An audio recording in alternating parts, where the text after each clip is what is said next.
above the world so high, like a diamond in the sky. When the blazing sun is gone, when the nothing shines upon.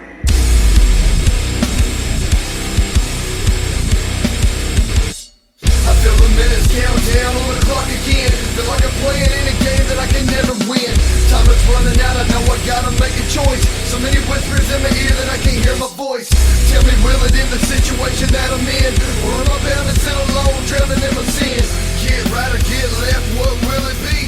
Time is running out, the blood is flowing down the streets. People need to know we're living in a war zone. What's up, everybody? Welcome to the Loot Bros podcast. I'm your host, Residentdarrell, and tonight I have an awesome panel of great freaking hosts. Tonight's going to be a blast. This is our first official Loot Bros Game Club. We're going to talk about Dead Space. We're going to jump into all kinds of stuff. And as fate would have it, we have a very diverse cast. I don't think anybody expected all of these names and faces. He's talking us up too much. He's going to ask for money. He already gets money from me monthly. I'm going to ask for something. I mean, let me hold $1. I'm going to need about $3.50. I need about $3.50. Goddamn Loch Ness monster. I gave that Loch Ness monster $3.50 last week. There You go. gave him $3.50 last week. I gave him it yesterday. Oh, no, he was so scary. See, they get it. They get it, CJ. They get it. Speaking of, CJ, how are you doing, man? Glad to have you tonight. Yeah, good, sir. I decided to crawl out from under the rock for an hour or two and join you guys. I've been enjoying listening to you. Look, I'm not going to say that I was slightly alarmed because I was majorly fucking alarmed a month or two ago when you said this was becoming a generic podcast and, no longer a gaming podcast. Now, just because you don't play games, you don't have to make your audience suffer that fate. We want to hear about the games. Just make it up. It doesn't matter. No, it's cool that you're diversifying as well or whatever else. It's the way every podcast goes. Every gaming podcast does It is. And so you really made it. The thing the reason why I even brought it up is someone had mentioned to me that it's like 2 hours worth of bull crap and like 20 minutes worth of games. I'm like, maybe we should just embrace that. Maybe we should just you know what? We're trying to be about games, but sometimes we're just about the bull crap. Sometimes we just start talking. And CJ, you've been around long enough to know. Sometimes we just start talking and it's like, what are we even here for again? Like, what are we doing? So. That's totally cool, Larry. It's funny because I heard that and I messaged Stylen on the Discord there and I said, oh shit, I'm out. I said, I'm not interested if there's no games anymore. And he loves random chatter. So he loves it. And even he's like, look, it'll be okay as long as they limit the wrestling talk to 20 minutes. Because that's what we all thought it was going to come WrestleCast. Oh, no. Is it even Loot Bros if it's less than 20 minutes of wrestling talk? Oh my gosh. So it's so funny because I really do try to be reserved with the wrestling talk because I could do it. I could go all night. But I say that I'm not as young as I once was. You can do it. But all right. So you guys hear all these other great voices. We got Matt G in the house. What's up, brother? I am here to preach the truth of pancake. All other breakfast meals will be put to the blade. Oh, bro. Okay, so you come Waffles in. are better though. He came in with the pancake talk, right? And then it planted something in the back of my head, and I was like, you know what? The next cheat meal, we need pancake. I need this. So we went to Cracker Barrel the other night. I may or may not have said this on the show. I don't even remember anymore. I was in the middle of my third wave of COVID in a stupor. And I was like, man, we got the cheesecake pancakes from Cracker Barrel. Those things are slamming. God, they're so good. They're so good. So anyways, that was the thing. I was like, you did that. I was like, I sat there and I ordered it. I was like, this is because of Matt right here. I got grilled chicken and bacon. And then my wife I made her order the cheesecake pancakes so that she could be judged, not me. And then we split them. We half and half. Oh, so freaking good, man. See, he just ended up there because he was in such a weak state of mind that he misread the sign, thought it was says Cracker Darrell. He's like, that's me. That's me. I thought it was the sign for the house. Cracker Darrell. That is okay. We accept all into the cult of the pancake, and as long as you enjoy the syrupy goodness, you are welcome. So I am on a quest now. I need to find the best pancakes in the Southeast. Like that's something I've never really explored, you know? Like there's every now and again I get on like a hankering for a certain type of food. And like, man, I need to just have this at every place that offers it. And so like that's kind of my thing right now. I mean, I All like this pancakes are good pancakes, Darrell. So down here we have what we call Eggs Up Grill. Oh And yeah, bro, they make some killer pancakes, especially when they do their seasonal pancakes. And so I got to find more Eggs Up style establishments that make wonderful pancakes. So got to do it. Speaking of pancakes, bringing up the rear, we have our, I guess the biggest celebrity in the room, you know, the official Legacy Comics Artist of the Year. I wish I was a celebrity. I keep getting all these little teaser photos of things that are going on back there in the Legacy, and I'm like, good Lord, man, this is incredible. We want to welcome my co-host to the Loot Bros Comic Cast and the MVP in the comic industry for 2022. We got Josh Adams. What's up, brother? What's up, man? Man, I'm telling you, y'all are doing so much crazy, cool stuff over there. Man, we're trying. We got so much stuff coming out. I'm working on like 5 different books right now and teaching. What's funny is you and Patrick both are doing that because he starts back teaching. He's at PAX West right now. Yeah, he's in Seattle now today, yeah, he's doing some panels over there. So Patrick's going to be joining us on the show again here soon. And he's going to be talking about some of the games he's voice acting in, some of the books you guys have just recently announced, you know, some of the things that are going on at Legacy, because you guys are staying so busy. He's got to keep making rounds to kind of promote his stuff. And then we're going to have Dan, the writer of the Godfo universe books, the Apollyon 20XX, and the all the upcoming stuff you guys have that isn't even announced yet. The writer of the Lamentations. What is it? Just Lamentations or Lamentations? And like, man, there's so much coming. It's going to be exciting times. Yes, that's awesome stuff. So, so we got Dan. He's going to be a guest on the show next week. So we got some really cool stuff, man. I'm glad you were able to make it this week because you kind of set the cadence for the next couple of weeks of guests. And, you know, just to kind of forewarn everybody, we're not just going to talk about games. We're not just going to talk about comics or wrestling. I mean, mainly wrestling. I mean, let's be honest. Your favorite. You guys, come on. You guys love the wrestle talk. Anyways, so thank you guys for coming on here. This is the Loot Bros Podcast. Just a little housekeeping real quick before we get into all the good stuff. We have a Patreon. That Patreon, we got a lot of new content on there. We've been dropping our monthly Super Loot Bros. We got our monthly deep dives, which this month's deep dive will go live this weekend. A little behind scheduling wise on a handful of things, but we're not just going to do one deep dive. We're going to have 2 deep dives for this month. So if you subscribe to the Patreon at the $5 tier or more, you're going to have not 1, but 2 episodes coming your way. Double penetration. That's right. That's coming in from both sides. Oh, shit, is the webcam on again? Oh, damn it. I've been trying to blur the background, but it's not really working. Oh, not again. I get a charge for that. Damn it. That's right, man. I could have fired up the OnlyFans, but here I am giving away the goods for free. At least 50 cents worth of pleasure. There you go. All right, Darrell, pop that top off. There you go. Let's do it. Hey, but also we got the Patreon. We're going to give a toast to our Patreon producers. So this month we have MZ Nitro.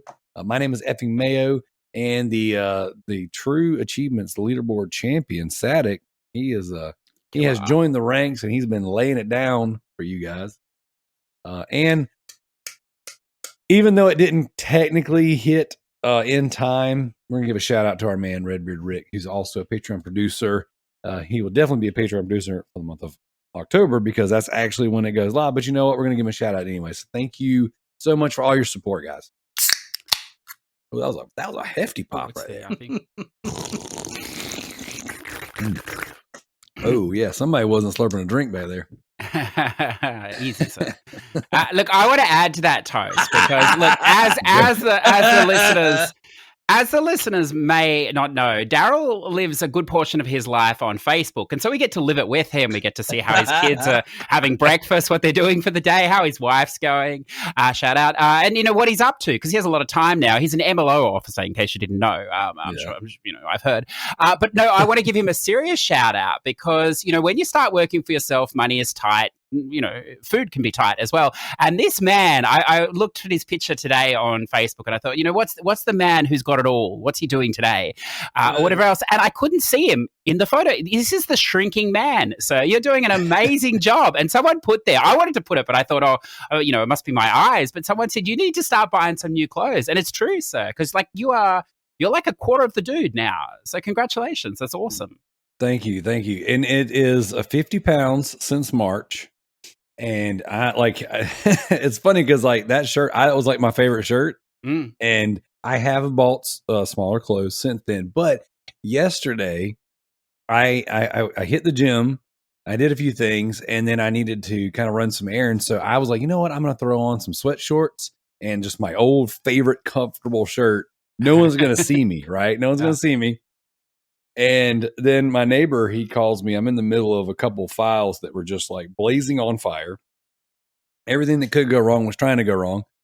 And he's like, hey, man, I need you to come outside like right now and give me a hand with something. I'm like, okay, cool. I need to get away from the computer. I need to go out there. The Joker, he had scooped up this giant freaking turtle. I mean, this thing was as big as one of my dogs. And it was snapping. It was mad as hell. And you guys are not going to believe me, but I swear to you, if I'm lying, I'm dying right here, right now. I held that turtle up in that picture by his tail, and his little beehole was stretched out, right? That Joker went to go snap at my leg, and he farted, and I watched his little turtle beehole. I have never in my life seen anything like that. And I was laughing so hard. So that picture you see me of the shrinking man in the oversized t-shirt that he has no business wearing anymore, holding a 25-pound turtle.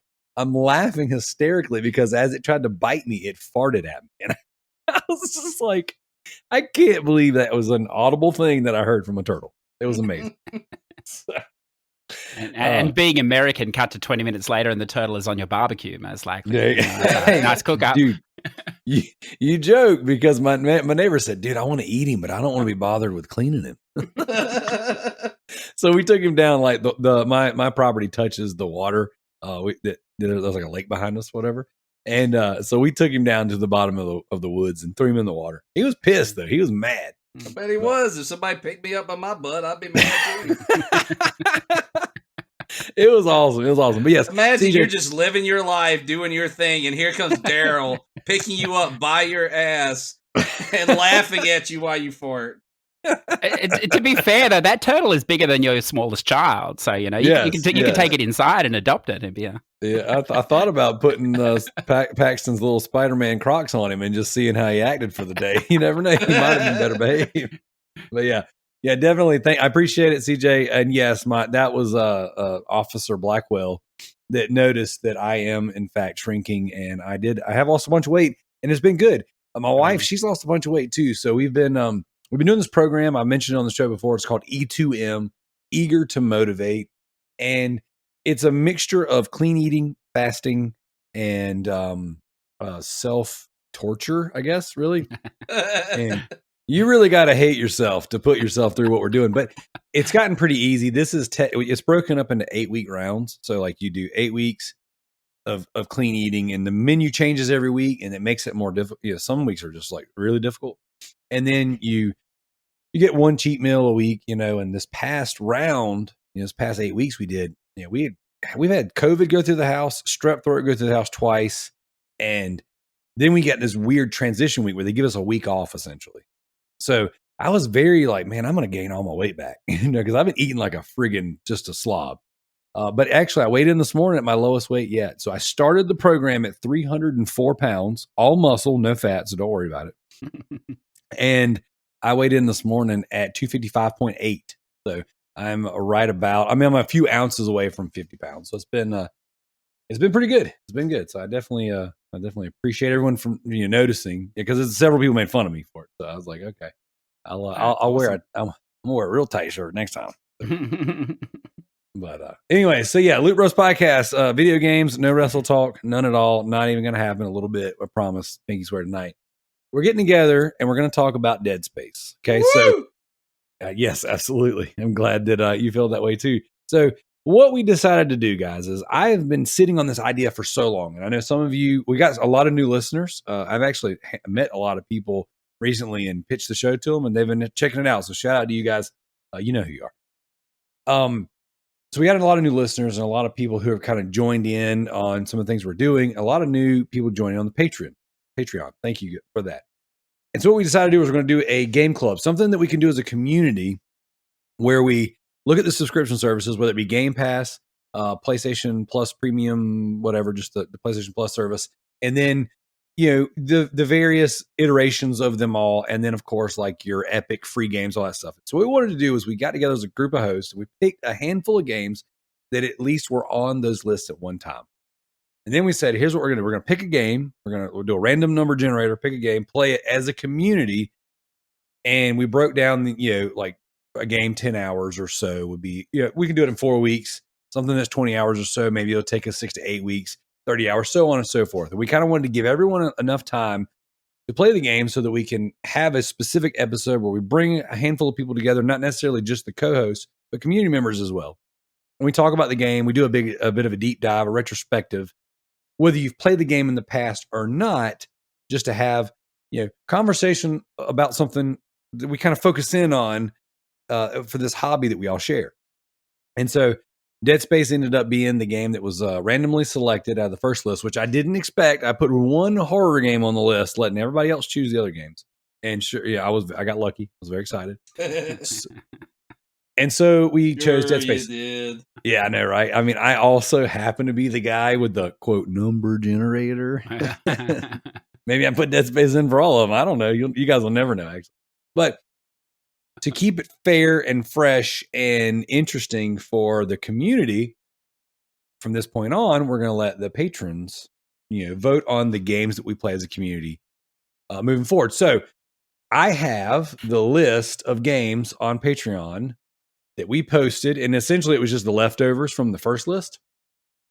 And so what we did was after we voted, we replaced it with, we replaced that one game with another off, that we had put together. And we put the list on Patreon for you guys to vote. Okay. So how do you vote on Patreon? Well, you have to be a patron, whether you sign up at the $1 tier or you sign up at the highest tier. You have to at least be a Patreon or a patron rather. I always get the two mixed up, but you have to be a patron to vote. So the games on the list were this: Gears of War, Death Stranding, Halo 4, Bug Snacks, Ghosts of Tsushima, Days Gone, Guardians of the Galaxy, TMNT, Shredder's Revenge, Death's Door, and Hitman. Now, that's a pretty diverse list of games, I would say, right, guys? Yeah. Oh, yeah. List. Little something from everybody, about half and half what's on PlayStation, what's on Xbox, or at least on the services, the subscription services. We didn't want to just put a bunch of random games that were locked to one platform. And we know that not everybody has access to every platform, but we do know that if you want to participate, the barrier to entry would be really low. Most of us own these games anyways because they're older.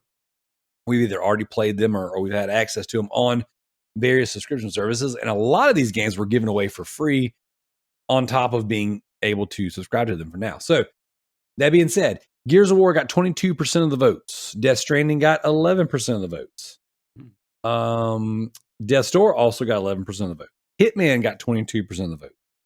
And the winner is Ghost of Tsushima. So Ghost of Tsushima got 33% of the votes on Patreon. So the next Loot Bros Game Club will be Ghost of Tsushima. He's a ghost of Tsushima. Yeah. And what's cool is we have a new listener of the show, someone I met recently and actually made a really, really awesome trade deal with, a freaking very passionate gamer. And so I had said, there you go, Paxton, you're out of the house. Sorry, buddy. That's right. And I was like, if you like, we do a gaming podcast, I was like, check it out. And sure enough, if this guy hadn't reached out, and it was like, not only did he listen, but he's like, hey, if you guys cover Ghost of Tsushima, let me on, and gave me all his stats essentially for how he played the game and knocked out the DLC and everything. So we already have interest from the community to join it. I was like, well, you're in luck because that was, in fact, the winner.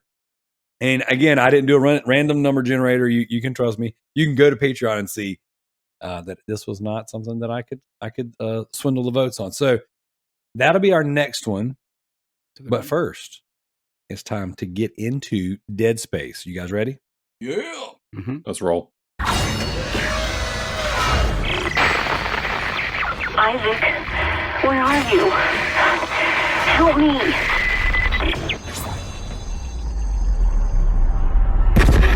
Isaac, make us whole again.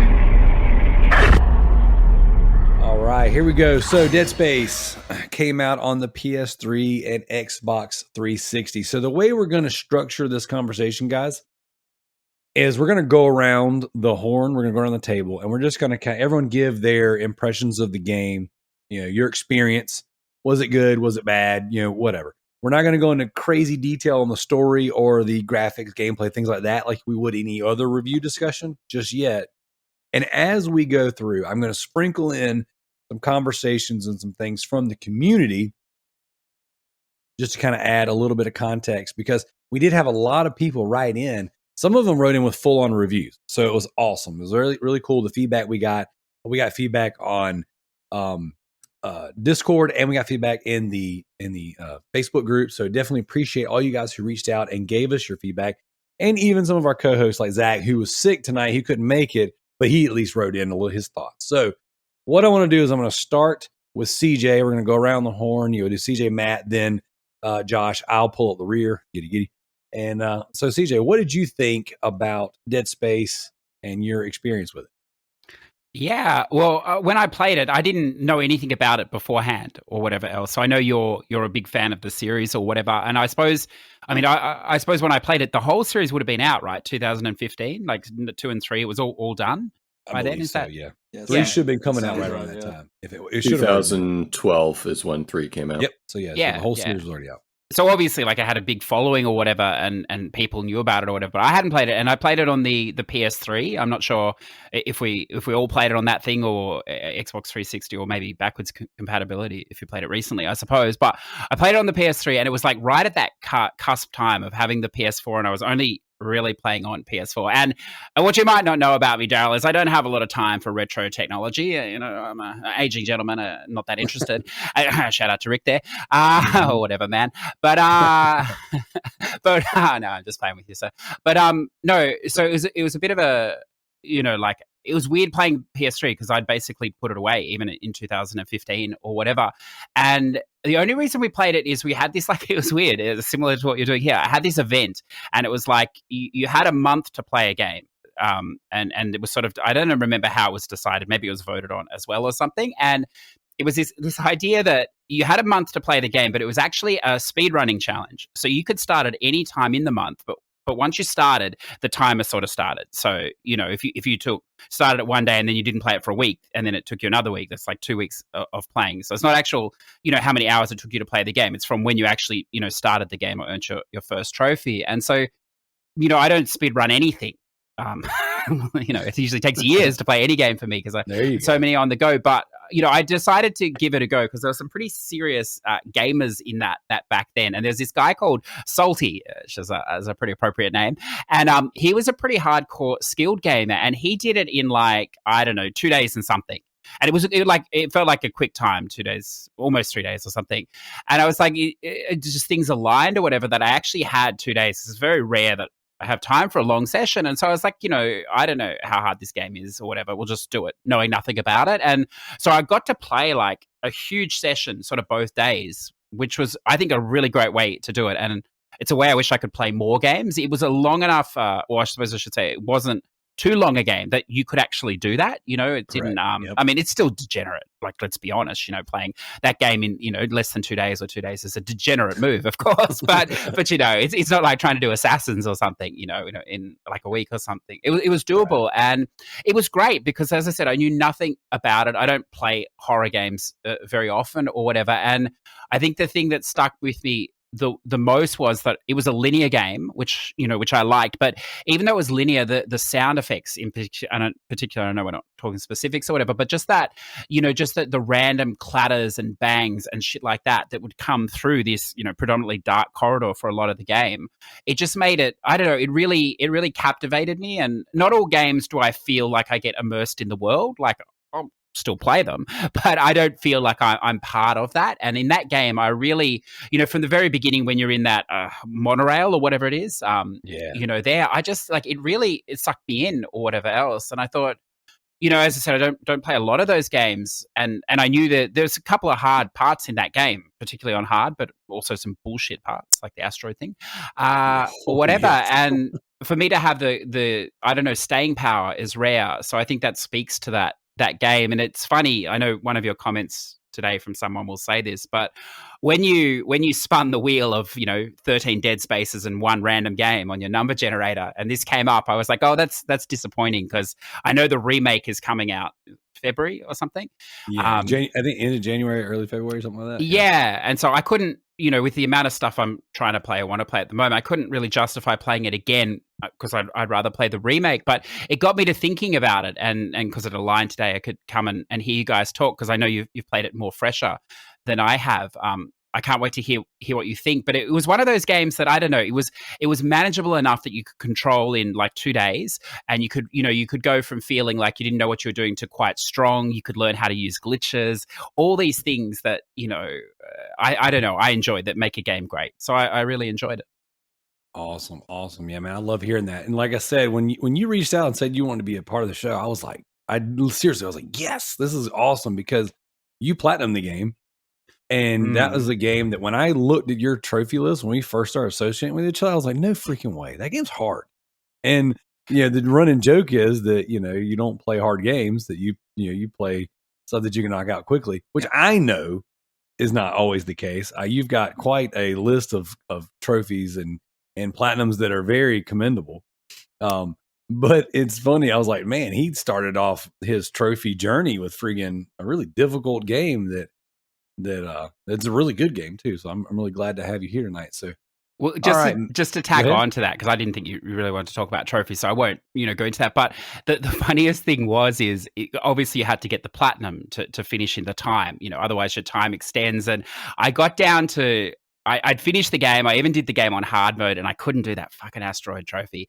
And I remember messaging that Salty, and he was watching the time, and he knew that was the one that I couldn't do or whatever. And I think I had 4 hours, and like I decided, like, if you can't do it, you might as well start drinking, which is always a mistake. And so I was shit faced, and I probably spent 3 hours on that. And I don't know how I got it, but I think I got it within like, I managed to beat him by 10 minutes, but all the time was spent on that last trophy, which, I don't know. I don't think you need to achieve whatever it was to get through that in the game, but you need to like achieve a perfect wave or something. Is it? Yeah, it's like above 50%. I think is what it ends up being. But it's very difficult, especially in the harder difficulty. But that's awesome, man. And I'm again, that was knowing that you were the only one of us that has the platinum.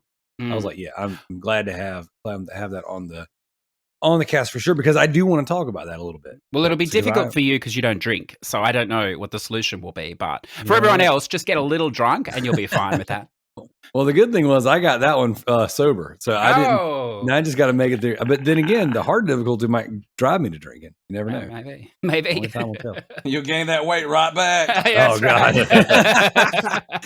What happened to him? He's twice the size he used to be. What happened to this guy? So it's like freaking Mountain Dew and pizza. I got to get this platinum. But he got the Dead Space platinum. That's right. All right. So Matt, we would love to know what your experience and what your feelings about Dead Space. So I first came to Dead Space back in 2007 when I first read. I remember I was working at Lowe's at the time, and they had a GameStop store, and that's when I renewed my Game Informer, the GameStop membership. Oh yeah. And the cover was Dead Space, and I was reading on this. I was like, oh, I gotta play this game. And it came out around my birthday, because if I remember, I thought it was around October. And I played it on the PC first and foremost, and it was astounding. It was everything I wanted the game to be. Beat it all the way back then. So when you brought it up as part of the Game of the Month club, I was excited to try to take the trek through it again because, as opposed to what CJ was saying, I'm excited to play the game in its old style and then play the remake to compare, so I have a fresh view on what the game was to what it is going to be. So, as I said, back in the day, I played it on my AC, and this time I played it exclusively on my Steam Deck, being able to play it on the go, and small form factor, and on that 1200 by 800 screen, game still looks beautiful, and it controls great. It controls beautifully with the controllers, and I played it on easy this time because I knew I just wanted to get through it. So it's a stark contrast to when I first played it. I was terrified around every corner because ammo was limited and you had to learn everything. This time playing through it on easy, it wasn't as terrifying. I knew I had enough ammo to get through whatever I needed to get through. I think I still died a couple times because I wasn't paying attention, but I wasn't like, oh my God, I'm so afraid of dying. But taking a cue from you, Darrell, and I kind of know what you're going to talk about. I didn't do the plasma cutter only run, since you can get a whole myriad of weapons. But and Kalai will tell you my favorite weapon in any type of video game is the flamethrower. So in this game, I did the plasma cutter / flamethrower as my main weapons for the game, and surprisingly very powerful when you upgrade that flamethrower all the way. Just torches anything coming at you. And like I said, it still holds up. It still looks great. And kind of like when you think about going back and playing Resident Evil 2 and then playing the remake and seeing what they've changed, I'm just as excited playing the original and waiting to see what they come out on the remake. Because, graphics are one thing, but, they might change some stuff up that might throw us for a loop. Heck yeah, dude. That's awesome. I want to kind of, second that one. I totally understand like what CJ's saying. We're like, man, we're so close to the remake. And that was kind of my fear. I was like, man, people might not want to play that game. That one, we're so close to the, a matter of fact, had it not been pushed out, it would have been right on top of us. And it might have been a situation where we would have waited to begin with. But, the way things shook out, it's for me, I looked at it very similar to you. Is like, you know what? I'll play through this now, do something I've never done before, and then have fresh eyes for the remake. Now, that could be good or bad for the remake, because this game, has held up really well. So it's very possible we get the remake in January or February, wherever it ends up being, and go, man, this is not as good. We'll see. We'll definitely see. So but like CJ said, I hope they fix certain sections. That asteroid section, especially playing on the Steam Deck, was such a bitch. Oh, yeah. Trying to track what asteroids to shoot and hit. It was like, and I'm not playing for trophies. I'm not going for the achievements. I was like, can I get through this freaking section, please? That was what I died the most on. That and the behemoth fight later in the game. Yeah. That behemoth fight's fun. That's some real old school game design, though, isn't it? Because like that sort of thing's been eliminated now, where you could just get trapped forever by a section. It's very like outside of your Dark Souls or whatever. Those things don't exist in most games now, or not big games, and it's a wonderful throwback. That sort of thing. Well, yeah, even Kalai. So Kalai was talking about how she was struggling with that part, and that's where we all kind of came together and started getting everybody who was getting stuck on parts pointers, and we're like, hey, just do this or do that. And it felt very old school, like back in the day, where you're talking with your friends. Oh, I couldn't get past that boss. Hey, did you do this? Oh, I didn't think of that. And it's that's kind of what I was hoping this book club would be, is that everybody contributes to like some level of people completing the game. Yes. And I'm glad that I know a lot of those conversations took place in our messenger that we all have. But I think it's awesome that is exactly what I want to invoke when we do these, is as a community come together and be like, talk about tips, tricks, and strategies and things that we do, we love and don't love. And it was funny because as I was playing back through it, Rick and I were talking, and he was like, man, this one character, she sucks. He's like, I forgot how annoying she is. I was like, dude, I was playing through it. I was like, man, I don't remember like her being so like abrasive and annoying. But I'm like, you're right. Kendra, all she does is complain. Like every time she gets on, I'm like, oh please, can someone just eat her real fast? I totally AOC. forgot about some of the big Yeah. deaths. Yeah. What were you saying, Matt? I totally forgot about some big deaths or how people died. I forgot when and where certain things occurred. So experiencing some of that stuff that you forgot again held some value to the replay. Heck yeah. Heck yeah. So, all right, Josh, I know that you are a avid Dead Space fan. You and I have talked about Dead Space and horror games a lot over the years, and I think that is one of the things that you and I have the most in common. So I'm ready. Lay it on me, brother. So yeah, like you said, I love horror games, and my approach to gaming is not the same as most of the rest of you guys. Like, I don't care anything about trophies, anything like that. I play games for story and aesthetics. That's, and I always have. But like, I remember I loved all the Resident Evil games, those early Resident Evils. I was obsessed with Silent Hill. And I remember there was years that went where there was just a absolute drought for good horror games. There just weren't any really good horror games coming out for such a long time. And I remember I picked up a comic book one time, and the back page of the comic was just the cover art of Dead Space and just that severed hand floating in orbit. And I immediately ordered it. Pre-ordered because I knew you could tell from that first image, like, this is going to be a return to form of the type of game that, like you were saying, like every corner you felt like the dread of what was going to be, what was going to be coming after you. And I remember playing that game, and it was the sound design and the visuals. It perfectly captured what made like the original Alien so successful as a horror movie. Like, it's that whole haunted house in space kind of thing. It just, the atmosphere in Dead Space is so good. And like, I'm sure I'll probably drone on and on later in this episode about the aspects that make it work as a horror. But like, I was ravenous for this series. Like, I've played all the games in the series. I've read the books. I've read comic books. I've watched the animated movie. Like, I love Dead Space. I can't wait for this remake. I can't wait for Callisto Protocol because it looks like it might as well be a Dead Space adjacent game. But yeah, like, just the idea of taking survival horror and then mixing it with sci-fi. That's my two favorite genres in the world. And like, this game knocked it out of the park. Yeah, it had some moments that were harder than they should have been. Yeah, there's some stuff that doesn't hold up. But, like Matt was saying, you look at this game, and I remember playing on 360.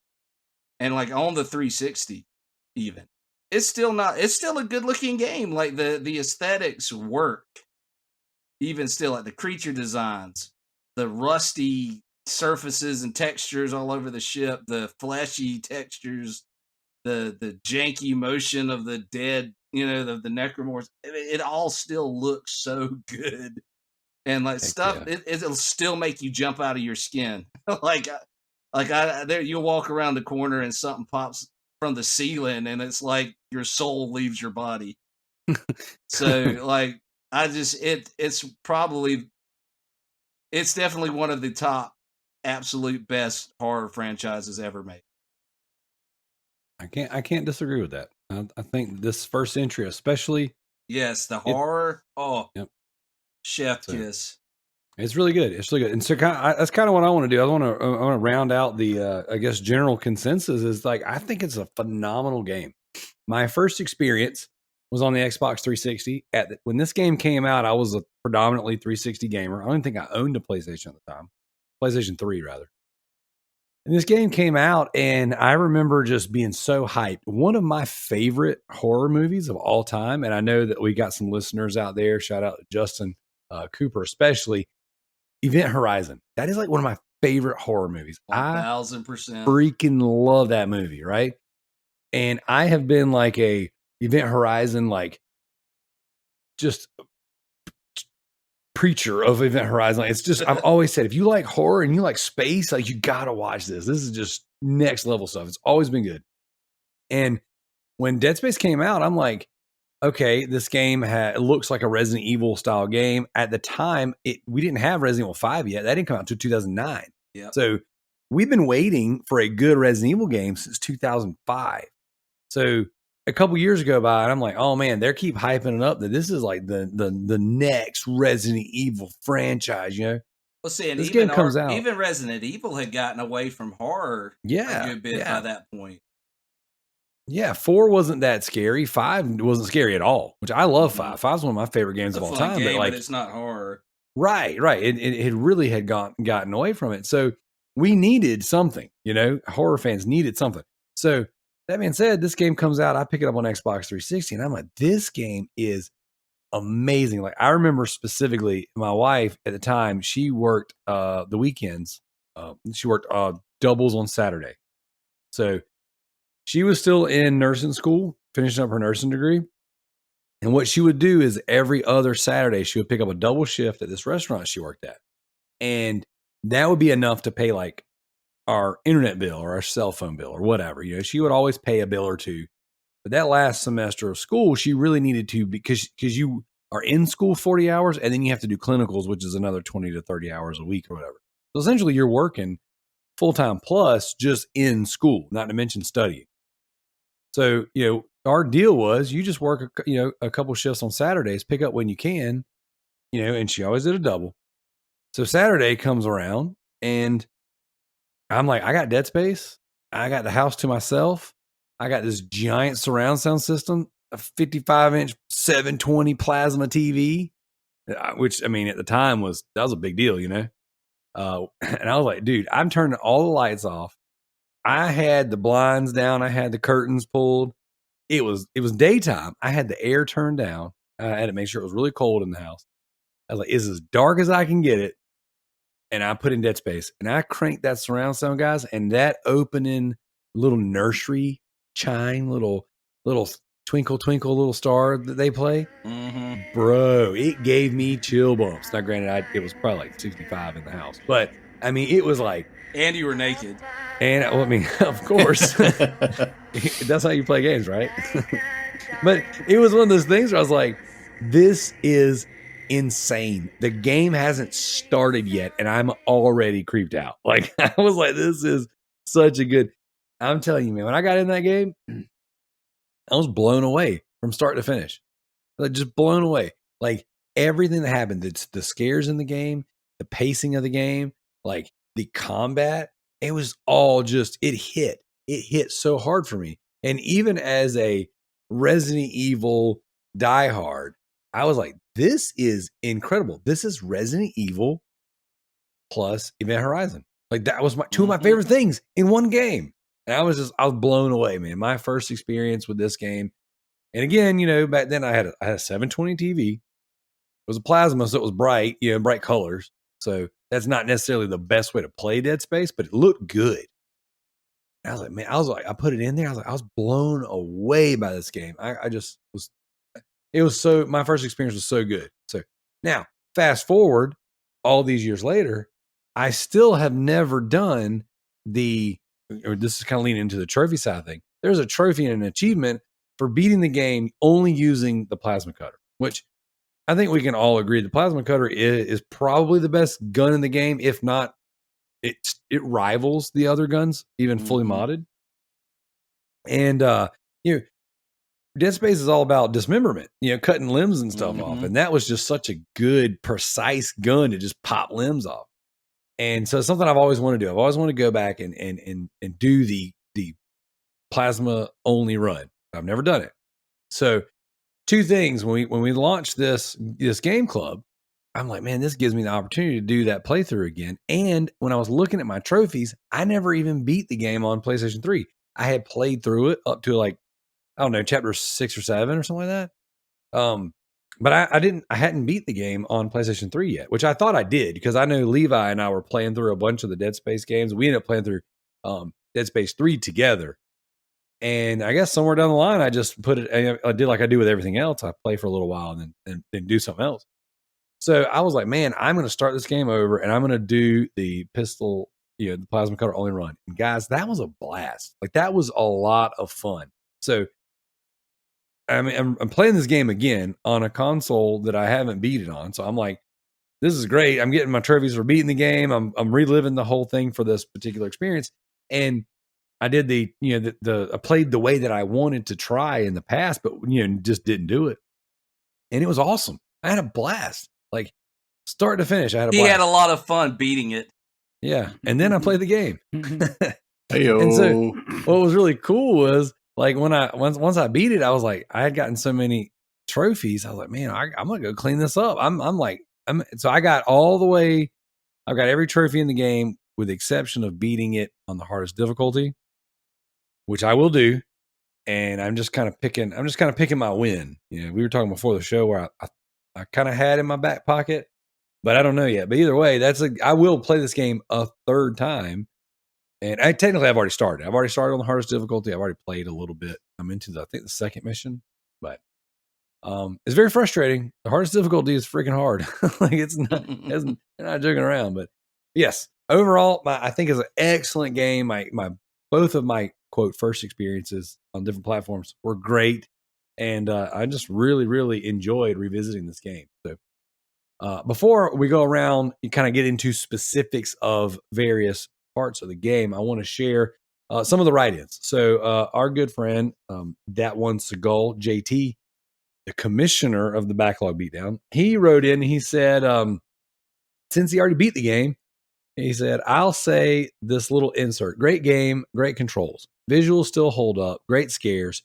But since I'm not into shooters, 8.5 out of 10. All right, Redbeard Rick writes in, and he said, obviously he was chiming in for the Backlog Beatdown as well, but he gave he said the plat is incoming over the next few days for Dead Space. He says, this serves as my Dead Space review for the Loot Bros Game Club. This game is really an absolute masterpiece. Number 2 is better in my honest opinion, and I'll die on that hill.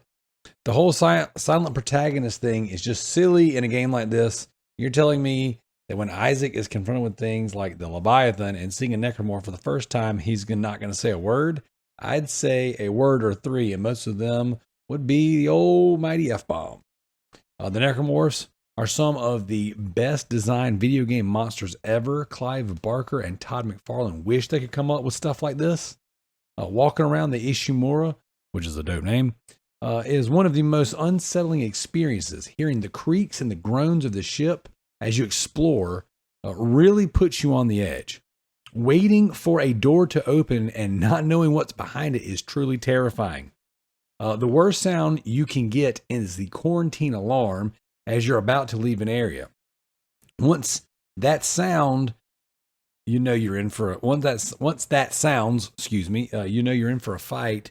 And these close quarters, never knowing where the enemies will appear from. I love picking up all of the text and the audio logs to get some of the backstory. If you're interested in that backstory, I recommend playing Dead Space Extraction, which shows you the events that led up to Dead Space 1. That is a good one to put a plug in there. Good job, Rick. I really don't see why we need this remake coming up because it holds up perfectly well for a 14-year-old game. I think this was my second platinum back in my original account on 2008. And I try to find an excuse to play it every year. I do the same thing with Resident Evil 2. I always have to come back and get in on some Resident Evil goodness. So yes, awesome, man. Thank you so much for writing in. Rick also says, if you haven't played the game yet, seriously, what the F are you doing with your life? Yes, and Dead Space Extraction, completely forgot about that game. Definitely check that out. That is a little bit of a prequel, leads up to it. Doesn't play great. I don't remember enjoying that game personally, but any more lore is great. So definitely check out the Dead Space stuff. Thank you so much for writing it. Isaac, it's me. I wish I could talk to you. I'm sorry. I'm sorry about everything. I wish I could just talk to someone. It's all falling apart here. I can't believe what's happening. It's strange. Such such a little thing. How many times you watched that thing? Guess you really miss her. Don't worry, we're almost there.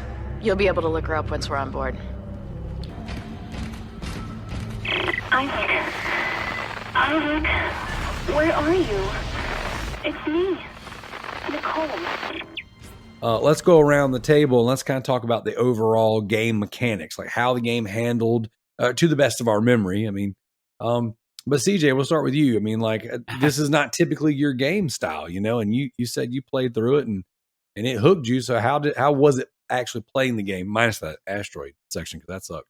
Yeah, I mean, no, it's definitely not my type of game. It's probably, if I'm going to play horror, though, it's as close to it as I'm going to get, I suppose, that style. Because it's not, my problem with horror is the Resident Evil is the thing, the ever present, whatever you call it, chasing you type situation. And this game, you know, has enemies and stuff, but it didn't have that to that degree. But what this game had, and you've like already alluded to, is that, you know, you'd be walking along like the causeway or something, and something would jump out at you, or they'd come out of the ground up through underneath. And so it was more of like, I suppose, the shock, as you say, like as opposed to the what I don't like is this, you know, that you always know it's there situation following you or getting closer. And this was, you know, I like this, I think, because it's like a movie. You don't expect it. And then the thing just jumps out from behind the corner or whatever, which I liked. And I thought, like, you talked about it being a difficult game, and there'll be people out there that are like, oh, I did this on my first try. Game's fucking easy. Look at these idiots. Because they always are, because, you know, you're the armchair critic or whatever. And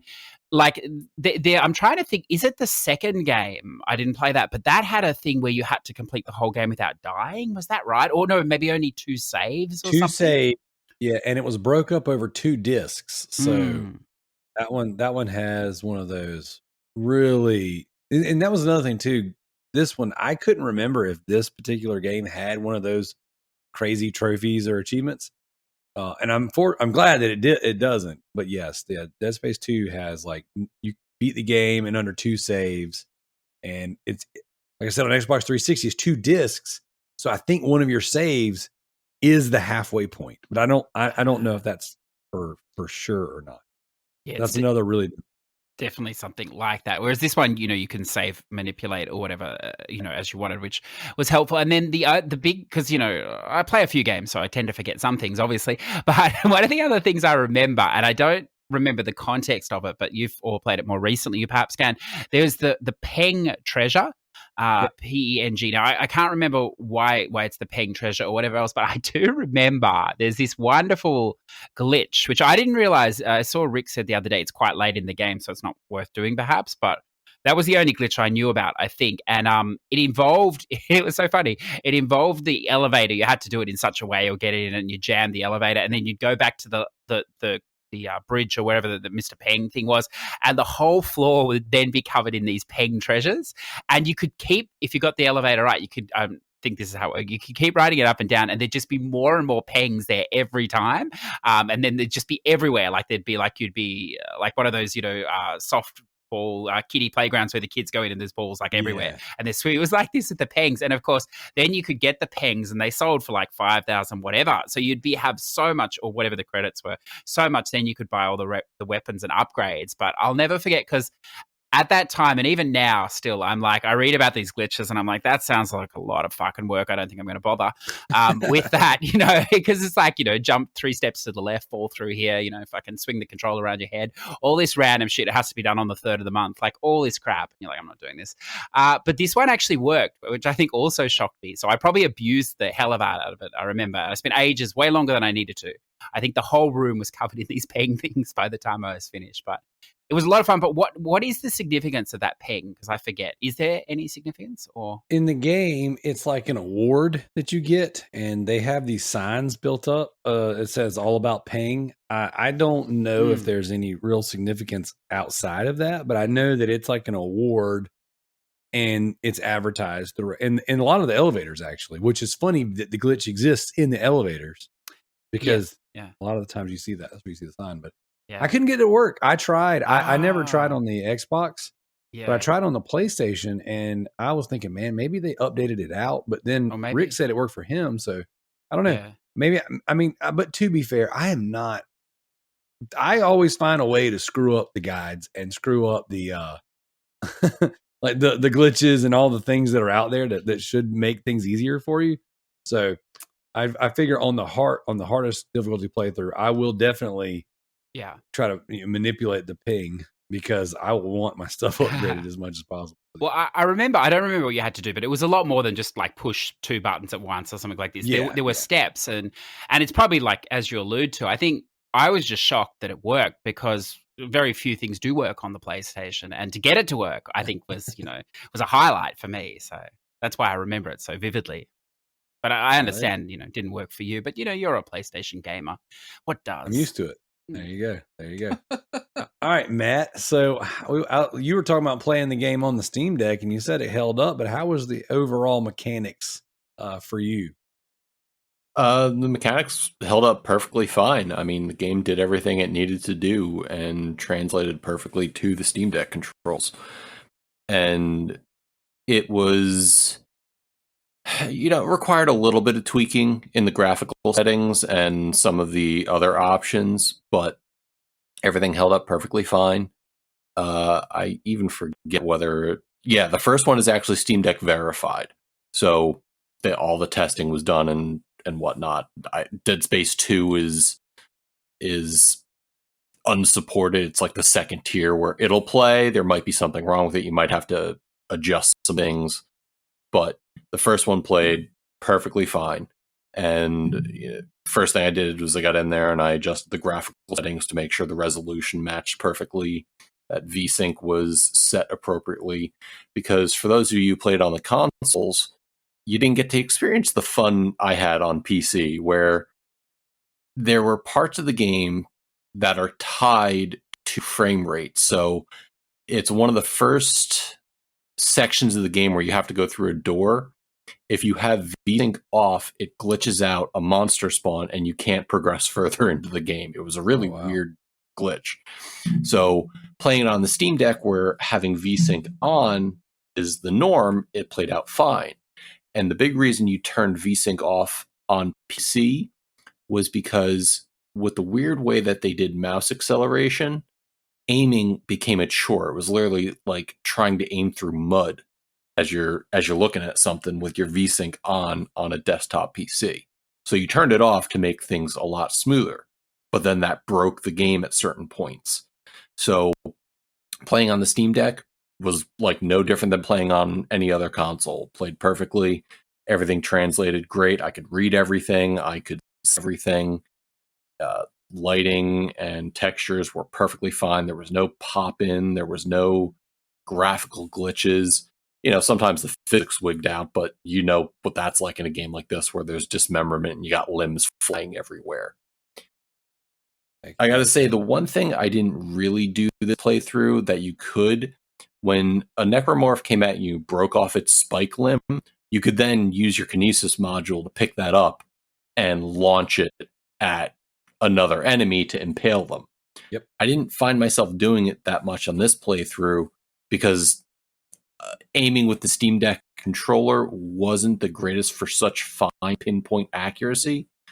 But given all the other weapons of the game, you don't necessarily have to pin it. You have to aim in the general area. So getting through sections of the game, like I mentioned, the aforementioned asteroid section was a bit of a chore, but everything else played just like I remembered it. Yeah, awesome.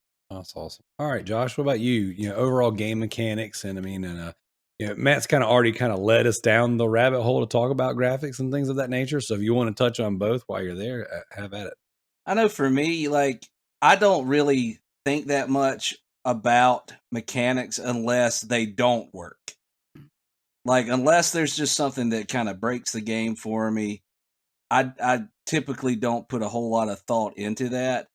Now, what I do like about Dead Space, and I'm the type of person I'll play for a little while, and then I get busy with something, so it might be a week or two before I come back to a game.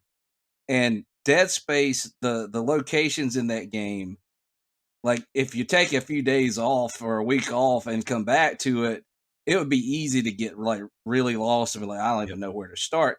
But I loved that they had the you that locator as part of your of what you could do, and it would point you in the direction and get you started. I love that. I love the whole idea, like he brought, like Matt brought up, being able to actually like take chunks of the alien and blast it into them. I always thought that was cool. I love the idea that you're not a space marine. You're not like, it's not Doom. You're a engineer, and the idea of making your weapons stronger, just you got to find materials and then work out as an engineer, like, how can I make this a more deadly thing? I always love that idea of leveling up, which I guess is more gameplay than mechanics, but I really enjoy the way the game handles. Like, you can it's not one of those games where you get stressed out, and I guess you could use the word scared, because like your controls mess up when you're surrounded by enemies. Resident Evil, as much as we love that game, like those older Resident Evil games, the tank controls, sometimes you get stressed out, not because the story is scary or the situation is scary, but because you got stuck beside a box or something and while a liquor's coming at you. And like with this game, there'll be so many different enemies on the screen, and you're getting swarmed, and like the oh crap that you feel is not because of the controls being janky. It's because like you're being swarmed by these hideous creatures. Yep. So like I think that the fact that it doesn't break the game when you have a lot of enemies on the screen for a game this old, that's impressive to me. Like playing through it, there's not really any times, apart from like you said, the asteroid section, that you find yourself thinking, man, I wish this played a little bit better. Like it still feels really good to just wander around those ships and those locations and never 100% feel safe. Like it's just, it holds up. It's a fun game. It's not perfect, but it's a good game.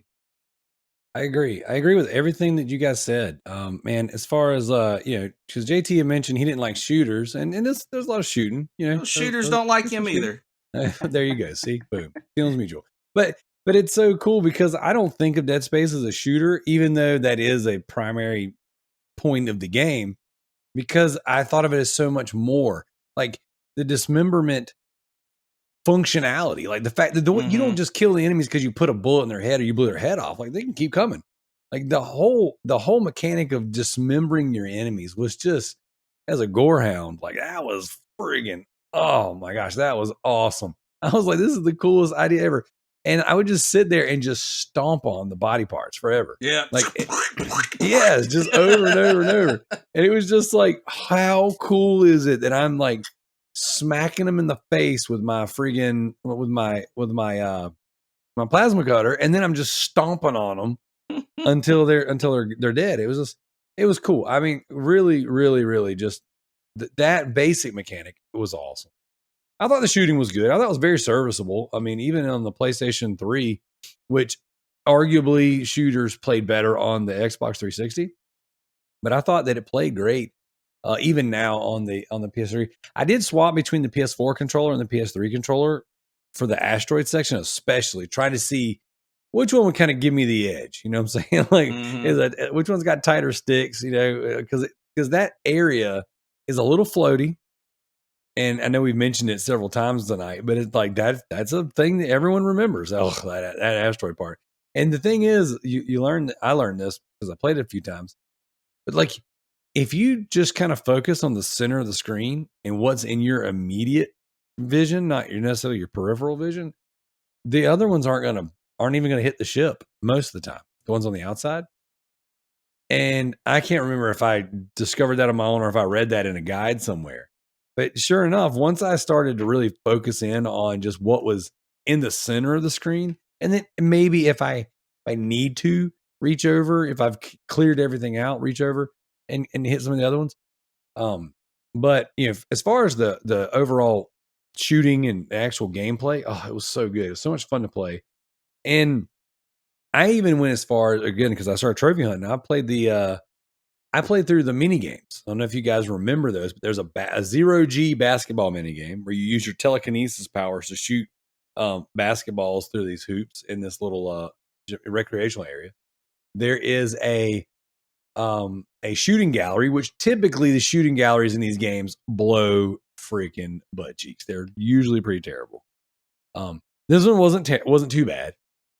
And then I think it was a third mini game, but for whatever reason now I'm drawing a blank on it. But I played through the mini games and they were fun, And again, to what CJ was saying earlier, when it comes to retro games, I mean, like it takes a special person to go back and really just get into the retro stuff. What I mean by that is I often struggled for years, and I go through phases where I often struggled going back and playing older games, not because of the way they look, but because of the controller. Like once I've moved on to the new thing, that new controller feels good. You get used to it. And then when you go back and play the other controls, maybe the sticks are a little floatier, or maybe the just the weight of the controller is different. Or for me, it really I struggled for years going back just because the controller is really the barrier to entry for most consoles. Like a lot of people choose their console based on the controller because you're going to have that controller in your hand every time you play. The games will change, but the controller will not, unless you get like a really, really dope, awesome one. That being said, I played around with different controls just to kind of get a feel for things. And overall, I mean, the PS3 controller still held up, still played the best. And going back and playing this game, it didn't feel like it had aged out so poorly that I needed, and then I'm like longing for a modern version. So I definitely, overall, my experience was really good with the game. I mean, just actually playing the game, it was good. So.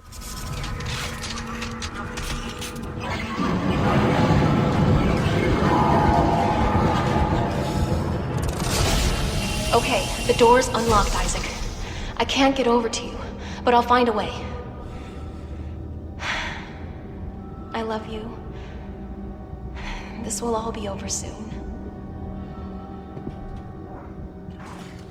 Something I kind of want to jump into next, because everyone's mentioned it at least a little bit throughout the night, and most of it was in our opening thoughts, is that the atmosphere of the game, but kind of really focusing on the sound.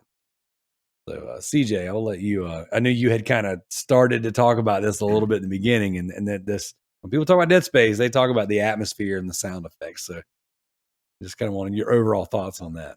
Yeah. Well, I mean, we'll probably all talk about that or whatever. One of the things that I was listening to this week, and it's not about this game, but it's something I've never thought about. And it was a podcast, and they were talking about the Soul Breakers 2 recent JRPG release. And the guy was talking about the fact that how so many games have, bigger games or whatever, have a silent protagonist, that they don't talk or whatever else. And, he's sort of getting over that. And that game, it has a lot of talk, like Genshin Impact talk all the time.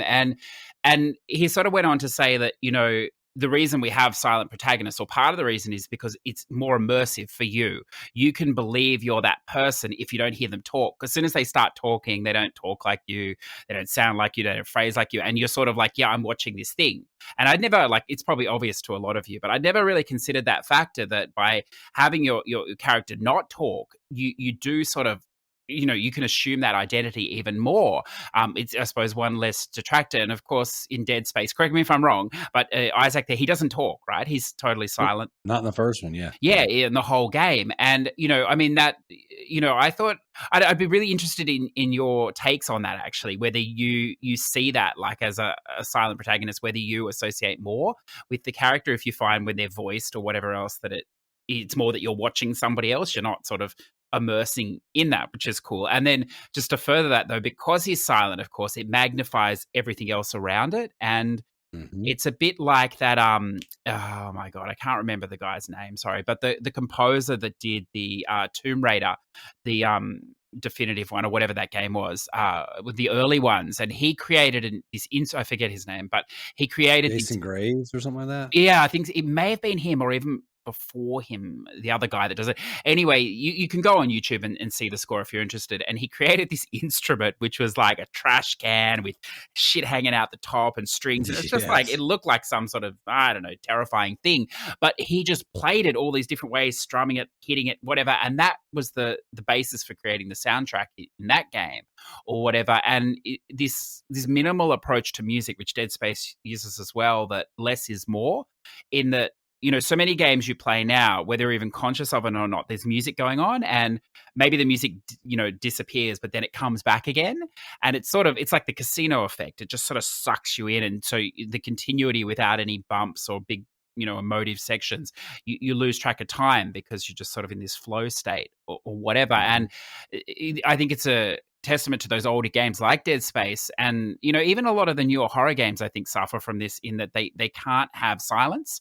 They have to have stuff all the time. And, you know, one of the most terrifying things is nothing. You know, if the atmosphere is right, there's nothing and then something, and it's, you know, breaking away from a score, which is, however it's written, it's going to be in some sort of time signature or some sort of time thing so the musicians can play it. So it's not going to sound totally random or spontaneous. And, you know, the joke is that the greatest music is silence. It's the only thing perfectly played, which is kind of true. And, you know, that game, it really delved into that. It had, you know, your abstract sounds or whatever else, but from my memory of it, and again, correct me if I'm wrong, there wasn't this continuous soundtrack or whatever else. And I know, like, your Dooms and stuff, that's what people like, you know, this heavy metal shit just going all the time. It's a slightly different style of game, but, you know, not that far separated. And I think, you know, this is what I'm interested in the remake. I haven't looked into it, but whether he's still silent or whether he speaks, and now for some reason, and also whether they use a similar score of less is more, I think. But yeah, I'd be interested in what you guys think. Yeah. I love all of that. Yeah, I definitely want to dig into it. Matt, you want to start us off and kind of what you think with all that? Yeah, actually, you know, I'm actually surprised none of us touched on it when we were talking about the game mechanics and what CJ said about, you know, immersive experience and how sound plays into that. You know, one of the things we missed talking about was the lack of an overall HUD and how that kind of like keyed you into what was going on in the game. And sound played very much a similar thing. Going back to what you said earlier, Darrell, about how you set up a game and ready to play it, shutting all the drapes and everything. I did something similar when I played it back in the day, but I had downloaded it and started playing it sometime after midnight. And after about an hour of playing the game and listening to the creaks and the crashes and everything, I said, nope, no, I'm done for now. I'm going to start playing it again in the morning when there's sunlight. Yep. So, yeah, especially when you play it and you immerse yourself in an environment similar to that, enclosed space, no lights, you can hear everything around you. And especially if you were playing with like a good headset back in the day, oh my goodness, it was a problem. I lost a little bit of that something playing on the Steam Deck because the speakers weren't the greatest. So my latest playthrough may not be the freshest to talk about the sound quality. But the one thing I will say, those vacuum sections always are just, to me, awesome because you're going in and you can hear everything going around you. And now all of your sound taken away. Everything's muffled. So you're just creeping along. And now, like, I found myself doubling back and looking behind me to make sure nothing was sneaking up on me that I couldn't hear. Because then, yes, I go into the panic frenzy, slapping everybody with my flamethrower or plasma cutter. And it made me really appreciate how well they designed the sounds of the game. Isaac's muffled screams whenever something happens because it sounds like he's wearing a helmet. And even though he doesn't have an overt voice act, he doesn't have lines, you still have a guy in there groaning, grunting, where something happens. And it all sounds like he's in a ship in space being attacked by these undead things. And everything that they did with the game on a sound design, on the design of the HUD, what it sounds like if you put on your subtitles and from the latest Stranger Things season, you know, the meme everybody uses, the squelching sound, how much that occurred And you're like, oh God, they have a lot of underlying layers in the design and the sound of this game to keep you engaged and to keep you paranoid about what's going on around you. And I really appreciated that still, even though playing on the Steam Deck with not the greatest speakers, still came through to a point. Heck yeah, man. Yeah, like, especially at, they were able to make like your footsteps and the way that they echoed, they made you feel the size of the spaces you were in. They felt weighty, yeah. Yeah, they like, there were sections that felt claustrophobic, but more often than that, there were these wide open spaces where you felt so small. And you just hear your echoing footsteps in this disgusting, rusty thing. And you come around a corner and you see, blood splattered on the wall and broken glass. And, there's just, it makes you not want to turn the corner. And then, you walk through the same corridor a few times and nothing happens. And then you start to take for granted that you're safe. And then all of a sudden, and you don't even know where it's coming from. You just start panicking. The sound design and just the atmosphere, it perfectly takes the aesthetic from Ridley Scott's Alien, where the ships don't look like Star Trek ships. They don't look shiny and new. They're very, they look like actual vessels where people would do work. They're greasy, they're grimy, they have a lot of texture to them. And, it just makes it feel like a lived in place.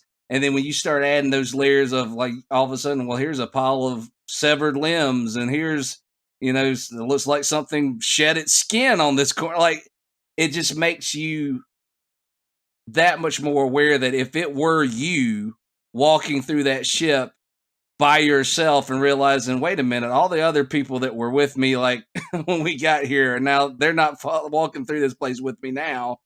It really does immerse you in that environment of like, I am by myself and I might not be like capable of dealing with what this ship has prepared for me.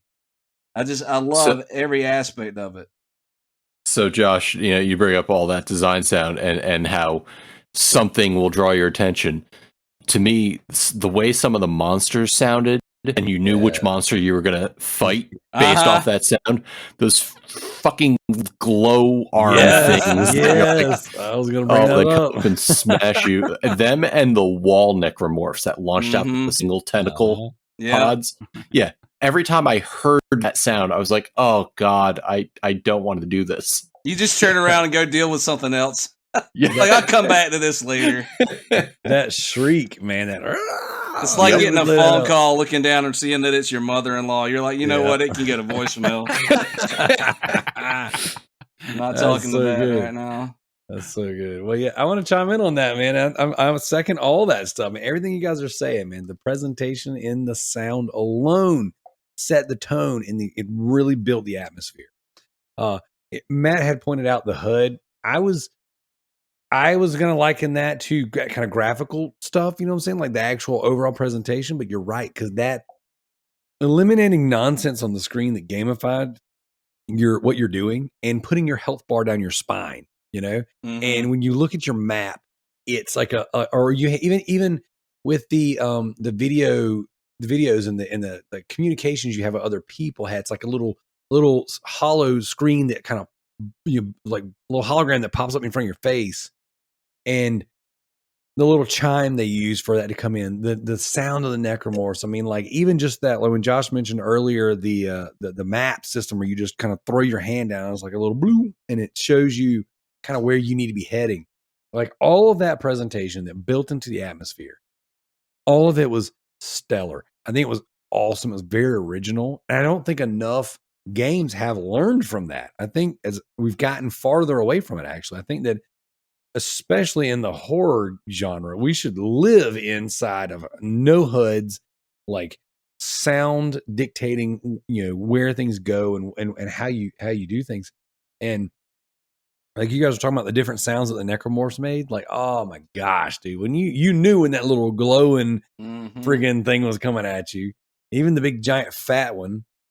But it was just it was so well done. The crunch from stepping on things and from stomping on the enemies. I mean, it was every ounce of the sound design in this game, in my opinion, is stellar and really propels this game to being as impactful as it was in that experience. Well, Darrell, let me ask you this. Go for it.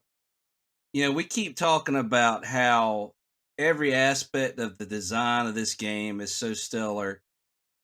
Do you think that the reason we don't get so many experiences that are like this now is because so many of the games are so rushed through development and so many parts of it are shipped out to, different people to work on this section and that section? We don't get that unified vision and the passion project that we used to get. We just get a product they put together as quickly as they can, and the work conditions are. You hear all these horror stories about how hard it is to be a game designer now. Do you think that's why these older games are so good? Is because they actually took the time to perfect every aspect of them? I would like to think that it's something like that. I would like to think that it's like passion and behind the project, but I don't think anyone goes out of their way to do a bad job. So for me, it's hard to think that like these games that are coming out now lack passion. Well, not so much passion; it's just that they get rushed. I think that, yeah, I do agree that there is some rushing to it. I also think that once a game like this hits, then the company gets involved. Like if you look at like Resident Evil and Dead Space, for example, even Evil Within to an extent, when one of these games comes out and they hit, and it's like, man, Dead Space was a big deal when it came out. Everyone I knew was playing Dead Space. Here we are all these years later, still talking about Dead Space. Dead Space is getting ready to come back out again. Dead Space 2 leaned more into the action and a little less on the horror. The atmosphere was still good, but no one says Dead Space 2 is better than Dead Space 1.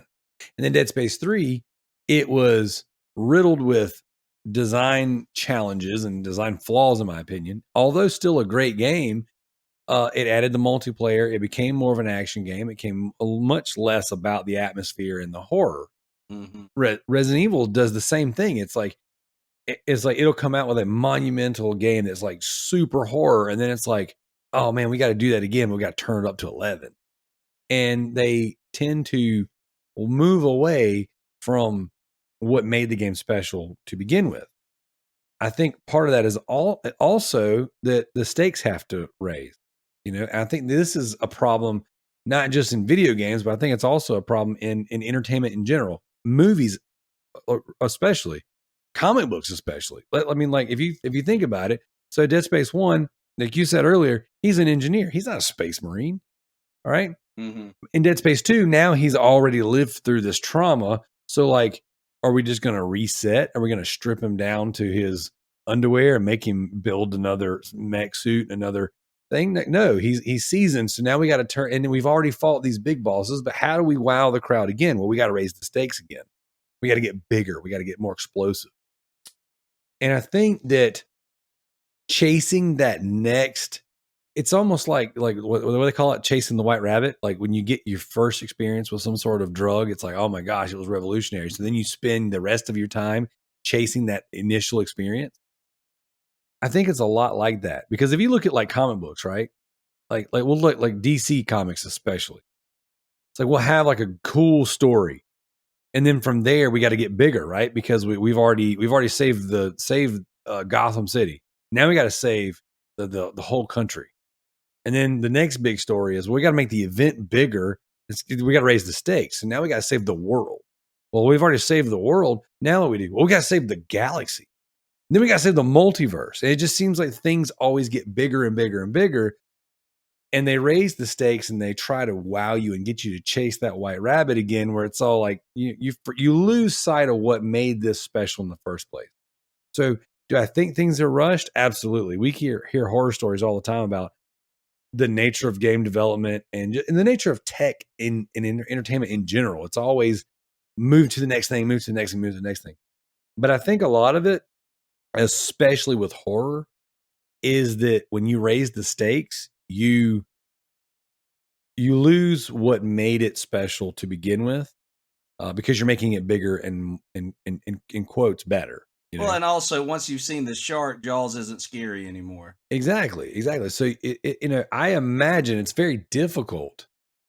I mean, if you look at franchises like Resident Evil as an example, like, man, they've done a really good job, staying relevant for 25 years. The problem is, in order to do so, you almost have to do the DC thing where you got to kind of go, escalate, boom, reboot, go, escalate, boom, reboot, And hopefully that's what's happening with Dead Space now, because Dead Space 1 was a horror game.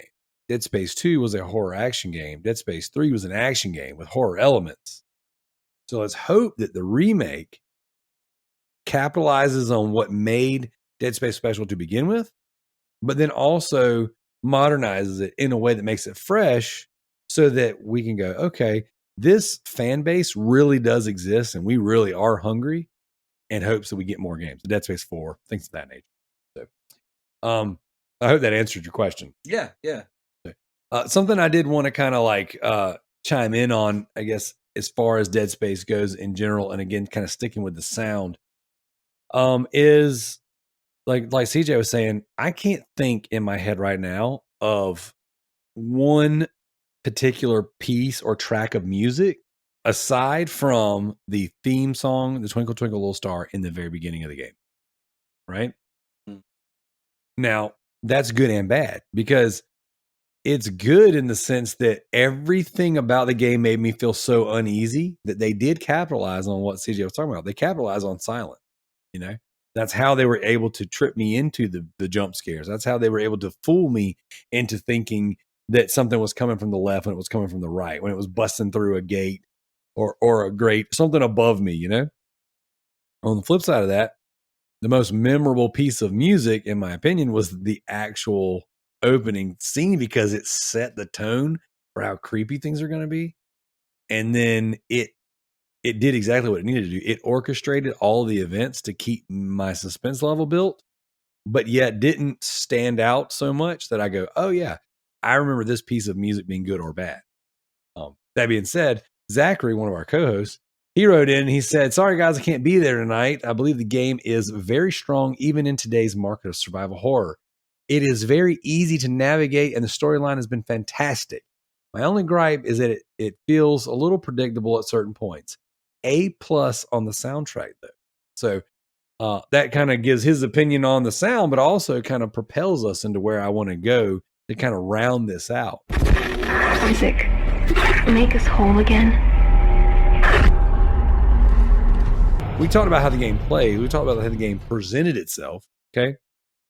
But like a lot of games, it's make or break on the story. Now, CJ, I'm going to kick it over to you. You're the farthest removed. Do you remember, I mean, or how about this, rather, what do you remember about the story, and what do you remember thinking about the story? Oh, that's a stretch for me. I didn't play it and I play a lot of narrative games, so I think it's fair to say I didn't find the story wasn't you're trying to find some female companion or something like this, and yes, you go through to the end, and I don't know, I found the gameplay was far more interesting to me than the story, but that could be because the narrative games I play are so narrative based that the game loop is non-existent it's either one or the other for me. But yeah, I mean, I don't know. I think it comes back to that immersion that sometimes if there's too much story as well, it feels less immersive. I mean, maybe especially it has to see for me if there's a lot of reading of collectibles, I really come out of the zone of the game.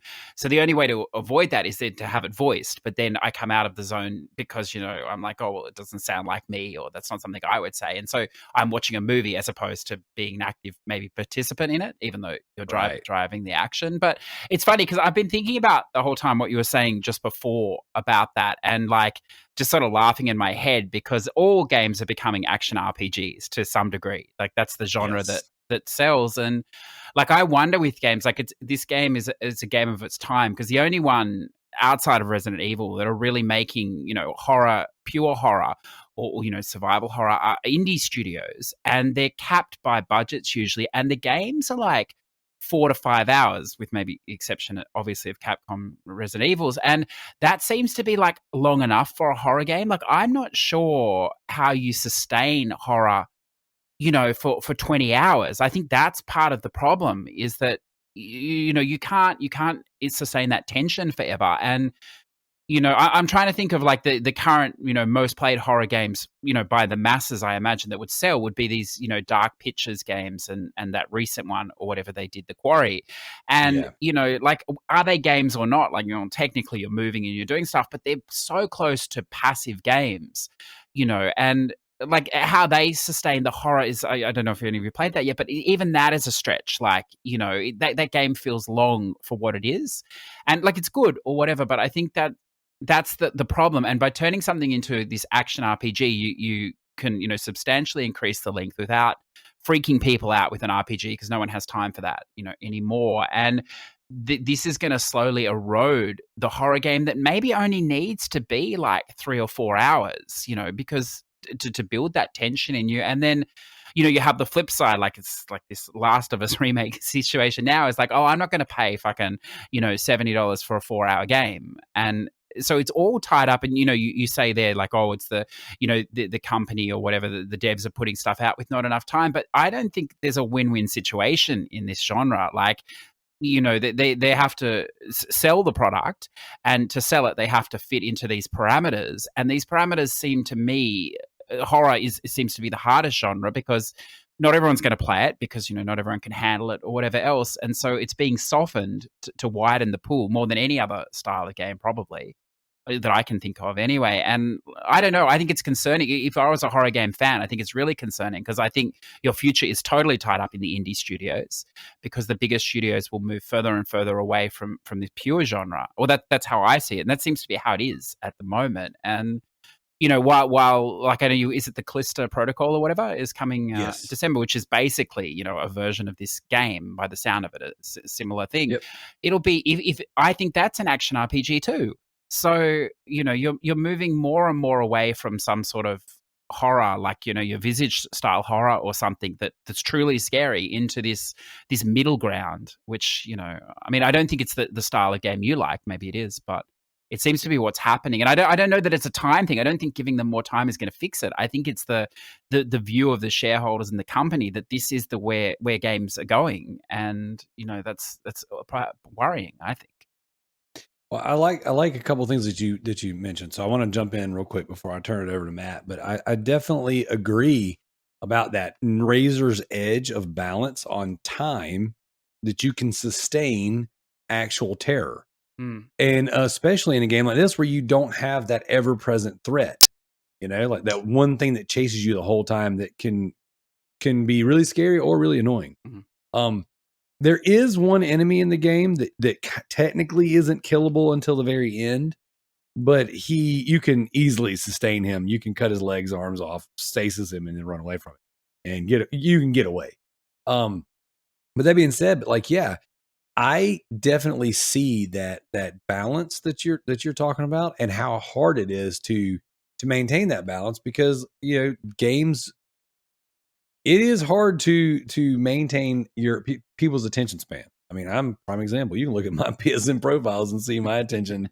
I'm not one to talk, but it's like the mark of a truly good survival horror game is that they do manage to keep you for 8, 10, 15 hours, but if you look at the pattern, they usually ramp up the action as you get towards the end, like even Dead Space, by the time you get to the end of the game, you're strapped to the gills with really, really awesome weapons with crazy modification. And, you know, when you get to the final boss, I mean, like, it's really not that difficult to defeat the boss, at least on the earlier difficulties, rather.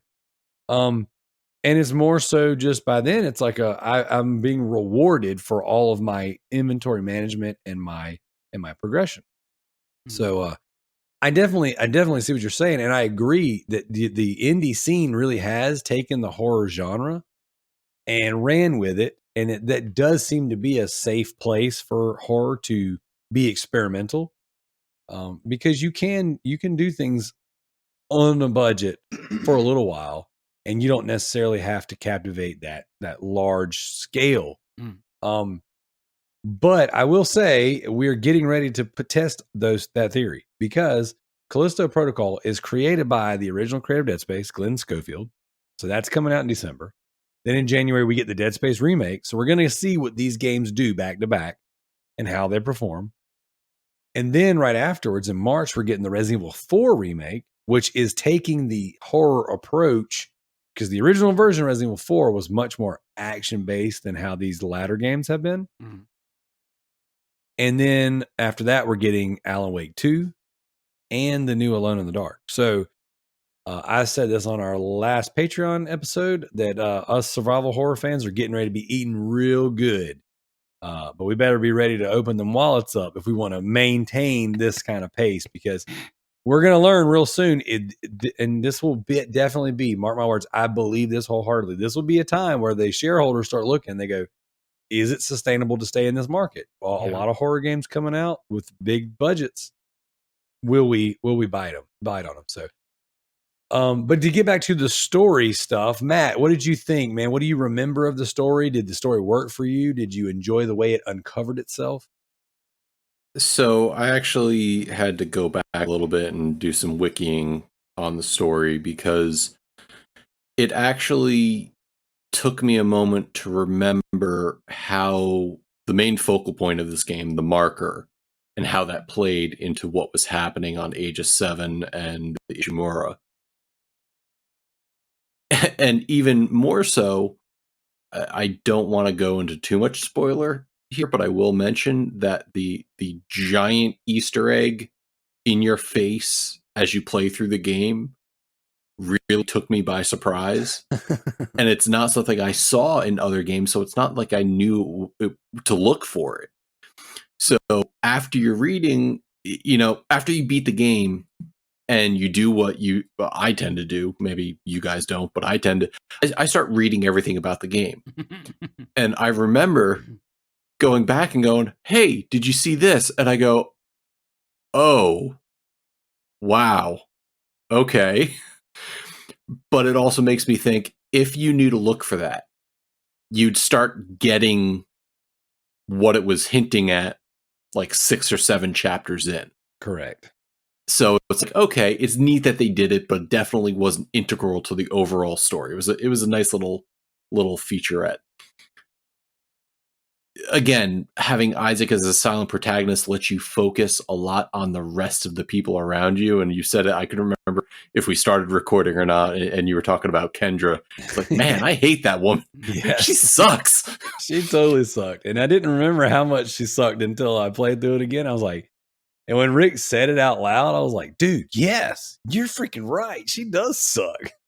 Like every time she's on there, it's like she's griping, complaining, or she's like telling you to go do something. I'm like, it's almost like I don't she's trust a woman. Hedman. I know, right? I mean, who'd have thought? So yeah, it sure, Josh. I see those finger quotes. So yeah, like I know some other. I think even Rick had mentioned that he wasn't a fan of the silent protagonist, because he said, you can't tell me Isaac wouldn't be throwing out F-bombs and S-bombs as he's getting slaughtered. But like I said, it allowed you to focus a lot more on the other characters that surround you. And I think they did a good job making those characters likable or hateable. Whether it was Kendra or Hammond or the mad doctor or the other person trying to help you. I forget all those names, so it tells Right, you how much I right. actually paid attention. Mhm. But then you have all the audio logs, the text logs, which told you what was going on around the ship. And it brought me back to the Resident Evil days, where if you really want to see what's going on, they put everything you need in the game. Mm-hmm. It tells you everything that happens. Just pay attention. And, you know, some speedrunners, if they've never played the game before, might miss some of that integral stuff. And the fact that this marker may not be what you think it is, and they flesh that out more in Dead Space 2. So I really liked what they did, and some of the twists and turns were neat. Some of the tropes, you know, the mad scientist wanting to ascend to the higher plane because this is God's will. It really, they took some tropes, but it wasn't tiresome. I wasn't like groaning at any of the things that they did. It was like, oh, okay, that's neat. Or, wow, I really liked what they did there. So I felt for the time back in the day, the story was good. And it's kind of like with the Last of Us remake, I think it still holds up. Awesome. Awesome. Awesome. All right, Josh, your thoughts? Well, I see. This is my favorite thing about Dead Space as a game, as a franchise. And again, I've read all the books and comics and stuff. I love a game that has lore, and it doesn't have to be like out in front of me, like while I'm playing. But I love knowing that there is like a deep well of lore to inform my experience of the game. So the thing that works so well for me with Dead Space, and to some degree, this also is why I like, you mentioned Darrell, Event Horizon. Like, one of the things that I love about horror is when horror plays with religion. Yes. Like, so this idea that, humans at this point had found these markers that, or they look like a double helix DNA that were created by some kind of alien intelligence. And then they start trying to reverse engineer it, make their own. And it starts creating these visions and of ultimately transforming dead things into living things. And they build this whole church of unitology. And it's so clear, especially further on in the franchise, that it's a cult. And it's, they make it seem a lot like Scientology, to where, you buy in, and the more you believe, if you want to go further in this, you pay for it. The fact that this game shows us a world where that cult, that type of religious fanaticism is so widespread that it almost overwhelms society. I love that. Like, I love the way the game,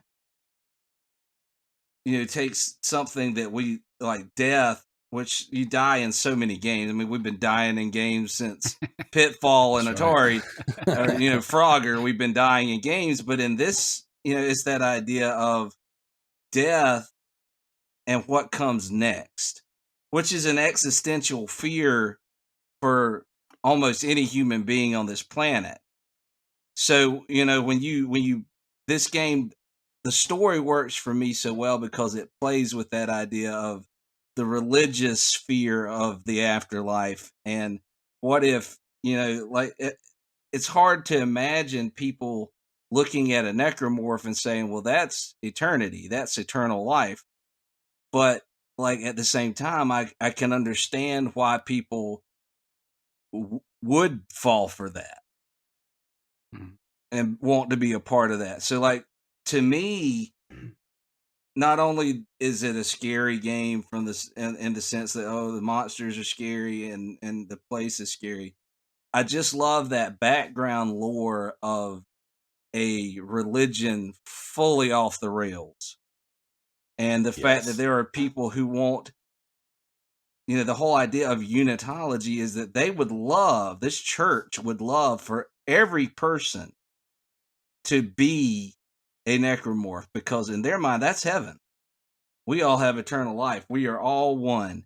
That's terrifying to me. So like, I love that is the backdrop to this story. And then our character, Isaac gets dumped into this, not even knowing that what's waiting for him on this ship is, basically the pursuit of this religion, and he has to pick up the pieces and try to survive it. And it's taken someone he loves. So like, there's also that idea of, somebody that you care about sort of having imagine that your person that you love comes to you and they've sold everything they own and they've joined a cult, and they're out there with Charles Manson in the desert somewhere. And, that's, you haven't heard from them ever since. I don't know, that resonates with me more than a lot of games. Like, I know that you kind of have to read it between the lines to get some of that stuff. But, I don't know. That's why I love Dead Space so much. I love the religious angle of the horror. Yes. Yeah, and that's why Event Horizon is so cool to me, is that idea of like, if this ship, that disappeared, if it spent so much that the whole time it's been gone, it's been in hell, like a literal spiritual hell, and come back. I don't know. I like that. And I think that there's certainly not many games that delve into that kind of horror. Silent Hill plays with the idea of cults a little bit, but I don't think it actually delves in. It's more of a caricature of religion than, the Church of Unitology and the Dead Space series. It feels like a real religion, and it feels like something that people would like. I feel like Tom Cruise would be beating down their door to join them. Let me in. Let me in. Dude, that's so well said. And that like really just captures so many of my thoughts as well. And I think it resonates because you and I both come from, religious backgrounds.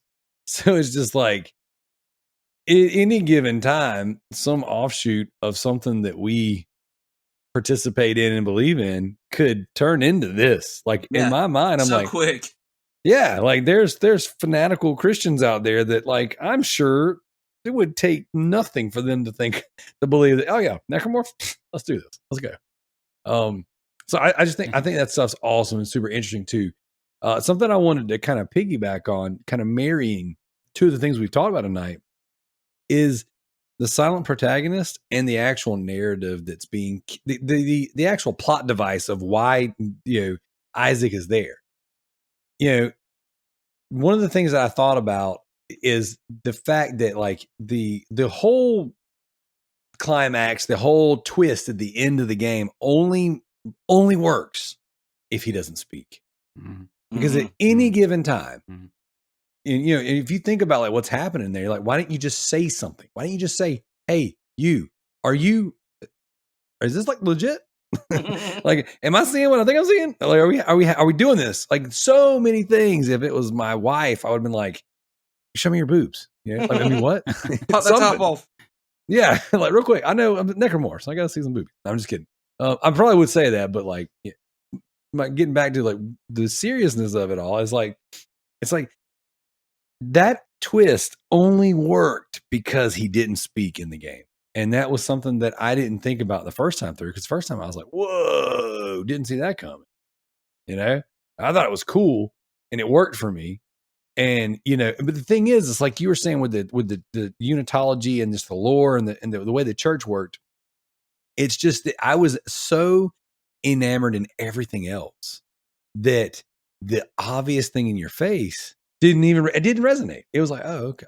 Yeah, everything's on the up and up here. Nothing to see here. But this freaking church, oh my gosh, all this stuff going on. All right, this marker, make us whole, Isaac, make us whole. I'm like, all that stuff had me so kid in a candy store, just like distracted. And then when the actual twist happened, I'm like, oh, it worked. It got me. It was awesome. I don't think that by any stretch that the through line story of Dead Space is some masterpiece of storytelling, but I think it's a master of nuance. I think that the things that it did, it worked only because of the sum of its parts, not because of any one piece was better than the other. You know, That's fair.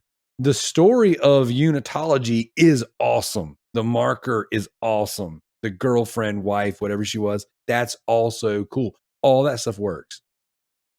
The only reason they worked the way they did is because of the atmosphere and the gameplay and the silent protagonist and just it was the sum of its parts that made it great, not just not one thing. Like if you look at The Last of Us is not a good game because of its gameplay. And no one says, God, dude, you know what I love? The shooting mechanics of The Last of Us. You know what I love? Moving boxes and lifting Ellie up to traverse the platforms. You know what I'm saying? Mm-hmm. No one ever says that's the best part of The Last of Us. It's the story. Mm-hmm. And it's the way it set the tone for the story in the very beginning when your daughter dies. Like The Last of Us ripped the Band-Aid off so hard and so fast, so aggressively that everything it did afterwards, it was like it hurt you so then it could then rebuild you. It was a symphony of storytelling. It was that I feel like that story is so well told, so well done. With Dead Space, it still resonates and it still slaps. It hits, but it doesn't do it the same way. It does it just with nuance. And it was when you take the whole experience together in its fullest form, it's like, man, that really worked. And I don't know that any one piece worked, by itself. And I say that as someone who has read the comic books, who has watched the animated films as well. I enjoy this. I've actually been trying to figure out a way to work that into our Patreon deep dive stuff. Is to I've pitched to the crew, hey, let's watch Dead Space Aftermath. Well, I mean, not everybody's really familiar with the games. Aftermath by itself doesn't work, in my opinion. It's fine, but it's a complementary piece. But if you've played the games, it enriches that story so much. Yes. And that's the thing that's the part that I haven't been able to, work with. It's like, okay, well, our crew doesn't really, I don't want to say they don't care. It's just, they're not invested. They haven't experienced it the way I've experienced it. Muggles. That's right. And so, and when you put it all together, like you're saying, the lore, it works. And I think it works because of all of that stuff together. So I want to throw in another one of the write-ins. Diego writes in on our Discord, and he says that Dead Space for him was a game that he sincerely enjoyed playing the first time. The atmosphere of the game, with Isaac being a silent protagonist, really helped immerse that feeling of dread and not knowing what was waiting around the corner in the Ishimura halls. For the record, the Ishimura is a really dope name. So while I attempted to play it for this month's Loot Bros Game Club, I felt like my time would be better spent waiting on the remake, but that doesn't mean I don't hold the game in high regard. I would like to know, do you guys have any other recommendations of movies that might provide a similar experience to the game? He saw that Event Horizon was wild and how much it reminded him of Dead Space. And the reason why I wanted to add that right in at this point is because we've mentioned Event Horizon so many times. And there are so many parallels to that movie from this game in themes. And like you're saying, Josh, the whole concept of Event Horizon is what if this ship, was transported into hell? And what would that look like when you got there? In the same way that on Dead Space, what would it look like if these creatures had ravaged the ship and the only people left alive are the ones that let them loose in the first place? So it's very good. It's very good. So guys, I definitely have enjoyed this conversation that we've had. I really enjoyed talking about this game. And so I want to go around the table one more time and give you guys a chance for closing thoughts. And if there's anything that you wanted to mention that maybe we didn't cover up to this point. So CJ, take it away. No, I think it was pretty thorough as well. It was interesting to hear you all talk about the story and stuff like that at the end, because I realized for me, it was more the gameplay loop than the narrative that interests me. There's nothing wrong with that or whatever else. Right. And Yes, that's really good. but you know, that's because I don't think I got a lot of some of that stuff you were talking about either, which is my own fault for not, you know, reading the books or whatever and going deeper. There's obviously it's there. I just didn't see it or didn't interact with it. So I don't know, but for me that's what it was. And I was just thinking, like, you know, these like games, these horror games or something, you know, like trying to pitch to an audience, because, you know, when you're younger, you're not afraid of death. So this idea of these, you know, ultra churches and all these sort of, you know, religious overtones and stuff like this is fascinating or whatever, because you're not going to die when you're young in your 20s or whatever. And then when you get to like your 40s, like something jumping off the wall is not that terrifying to you either, because you know you're more likely to have a fucking heart attack or get taken out by the guy driving his car down the other side of the street. Like that'd be a terrifying horror game in your 40s, you know, because you know the reality of the world or whatever. So there's this medium of trying to find what's truly terrifying and the escapism that goes with it. And I think, you know, maybe it'll be good. There is a remake coming now that I know about that stuff, because I'm going to definitely delve more into that narrative side. I think there's obviously a lot more there for me to find, which it's exciting. Yeah. Awesome. Well, I'm glad that, you know, we were able to convey that stuff to you, because, you know, there's nothing wrong with playing a game and enjoying the gameplay and that being what keeps you there, because God knows there's been tons of games that I've done that on. I think, you know, this game, for me at least, it did a good job of keeping me interested on both fronts. Mm-hmm. There are games that I've played that I made my way through the game because the story was good and I wasn't actually having fun playing it. So you know, the mark of a good game is when it can do both.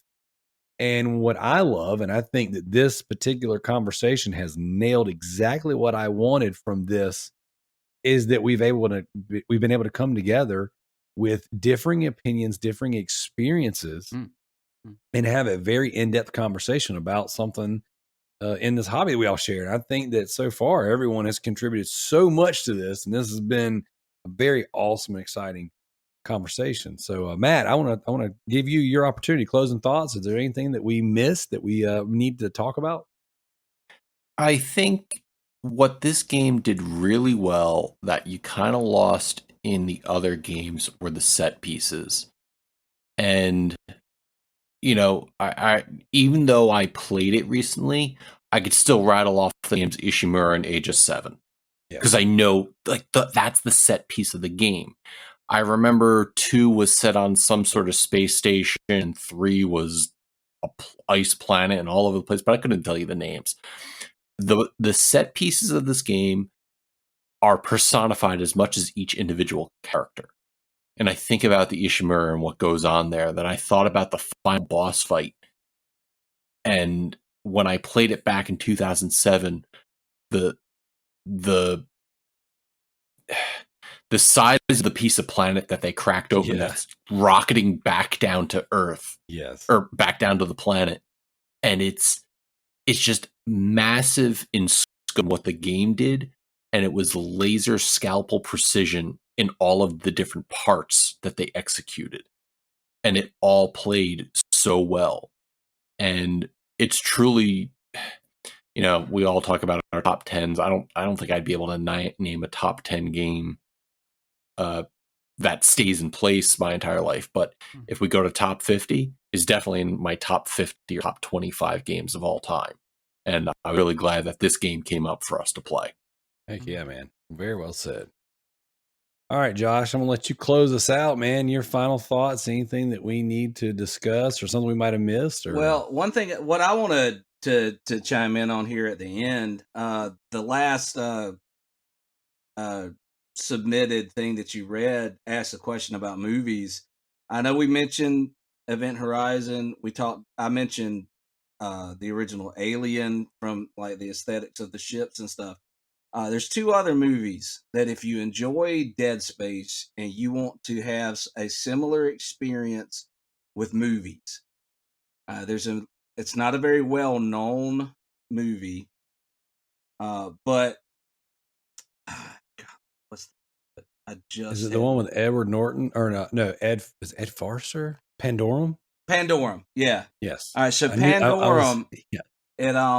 It's these people wake up on a spaceship from out of like cryogenic sleep or whatever, They wake up, they have completely lost their memory, and they're experiencing things that may or may not be real. There's this idea of like Pandorum being like the idea of kind of losing your mind from being under for too long in hypersleep. And the ship has been overtaken by some very scary things, and I'll leave it at that because I don't want to spoil anything, because it's a really good movie and it has some pretty cool twists in it. But aesthetically and from the idea of like the type of story, is very similar to a Dead Space kind of experience. The other thing I would say is if you enjoy the aesthetic of like the creatures themselves, like just the gross, like human bodies melted together kind of thing that it gives you with the enemies in this game. If you've never seen John Carpenter's The Thing, dude, the body horror alien stuff that movie, like, to be as old a movie as it is, I actually took that movie a couple of years ago with some teenagers and showed it to them who had never seen it, and it scared the living daylights out of them. Like, it's still so, like, it's incredible. Practical effects, like pre-CGI stuff, and the goopy, gooey, disgusting body horror creatures in that movie are, there's no way that Dead Space exists if that movie wasn't made. So like that, I would recommend for anybody looking for movies, Pandorum, The Thing, Alien, and Event Horizon. All right, you can't go wrong with those. Yep, I 100% agree with that. And Pandorum and Event Horizon are the two that I think about Dead Space. I think about those movies. When I think about those movies, I think about Dead Space. Like, Dennis Quaid was also one of the guys in Pandorum as well. And yeah, excellent movie. I actually watched that not too long ago. That's it's crazy, actually. That was one of the first Blu-rays I ever bought. When Blu-ray first came out, I was like, oh man, I got Pandorum on Blu-ray. I bought it from Blockbuster. Actually, it's still in the Blockbuster case. So it's pretty interesting little fact. But yeah, thank you guys. Thank you, CJ. Thank you, Matt. Thank you, Josh. Thank you for coming on here. Thank you for everyone who wrote in. Man, this was awesome. At least for me, I thought it was great. I hope that you guys enjoyed your time here. I hope you guys listening enjoyed your time here. Typically we do like the backlog beatdown and the leaderboards in the beginning of the show. Today we're going to do them at the end of the show. So I definitely hope you enjoyed this conversation, this deep dive, this game club, because I think that this was a good one to start off with. So the next one will be Ghost of Tsushima. We will have a nice diverse cast on there as well. And you guys are always, you three guys especially, are always welcome on the show. I've absolutely loved having you tonight. This worked out really well. It really started to look like tonight might not be a great night, as the typical co-hosts all have things going on and sickness and all that good stuff. And then as it worked itself out, this was the exact conversation that I saw in my vision for this. So this was perfect. So thank you guys for coming on. Thank you guys for being a part of this. I will be putting some things in the show notes, ways to get in touch with Josh and his works. And obviously CJ, you and Matt are easily found in the Discord, Ender, Phoenix being Matt. And CJ, I think you're just CJ now. You're not Tiny Schlong anymore. Possibly. Oh, no, maybe not on that one. No. Never was Tiny Schlong. Cult of the Tiny Schlongs, I should say. Awesome. Well, thank you so much, guys, for being here. Definitely appreciate you. And this has been the Loot Bros Podcast. We're out of here.